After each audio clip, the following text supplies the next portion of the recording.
So today's topic is force acting on a current carrying conductor. So in this force acting on a current carrying conductor, the image which is in front of your screen is showing you that we have taken a pair of pole, N pole and S pole, and the flux lines are passing from N pole to S pole in horizontal direction, and we have taken a straight conductor which is placed in this particular flux line, or in which is placed in the particular magnetic field in such a way that the axis of the conductor is perpendicular to the flux line. The axis of the conductor is perpendicular to the flux line. Is it perpendicular or not?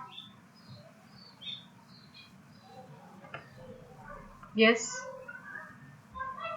Is it perpendicular or not? Yes. Yes, perpendicular. Okay. It is perpendicular to flux lines. Here, just imagine your graph paper. Okay, your y-axis is your conductor axis and your x-axis is nothing but your flux line. Okay, just imagine your graph paper. Your y-axis is your conductor and your x-axis is nothing but your flux line. So, conductor axis is in perpendicular direction to the flux lines. Okay. Then, the ends of the conductors are connected to the battery, and this battery is providing the current I, which has shown in blue arrow. So the current is flowing from upper plate, that is positive plate, then through the conductor, and then from the conductor it is coming to the negative plate of the battery. So the current is flowing in anti-clockwise direction in the closed path formed by the conductor and the battery connection, that is called as a circuit.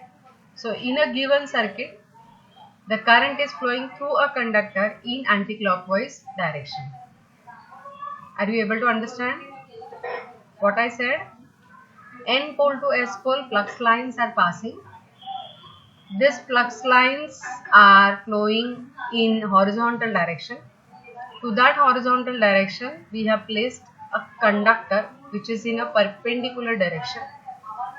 That conductor is supposed to carry current, so that two ends of the conductor we have connected to the battery. Battery we have connected in such a way that positive plate of the battery has connected to the upper end and negative plate of the battery has connected to the lower plate. So the current is flowing through the conductor from positive plate to negative plate in anticlockwise direction through the circuit. So through the circuit, the current is flowing in anticlockwise direction. Okay. Now, when this current carrying conductor has placed in a magnetic field, a certain force is acting on it. A certain force is acting on it, and that force is going to act in a particular direction. Okay, the force is going to act in a particular direction. So in the image, the force which is acting in a particular direction has shown by red arrow, which is in upward direction. Okay, so now just see. Here the current is flowing from positive plate to negative plate. The force has acted in upward direction. So the rod has stretched in upward direction. Now the negative plate and positive plate have changed.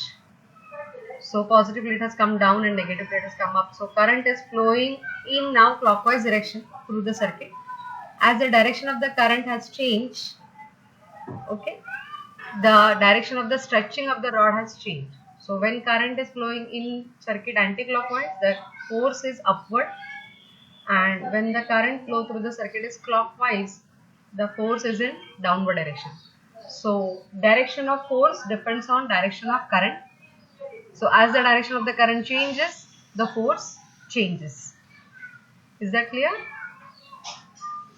Is everyone understood clearly? Yes, miss. Okay, so this is called as force acting on a current carrying conductor.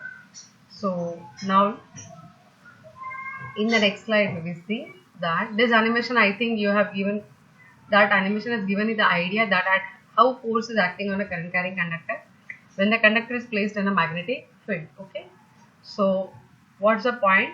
If a current carrying conductor is placed perpendicular to the direction of magnetic field, between the poles it experiences a force which is perpendicular to both direction of current and the direction of magnetic field. Now just see, the force is acting in upward direction. So when the force is acting in upward direction, say it's a z-axis. So this z-axis is perpendicular to the conductor also, that is axis of conductor, and it is perpendicular to your flux lines also. Okay.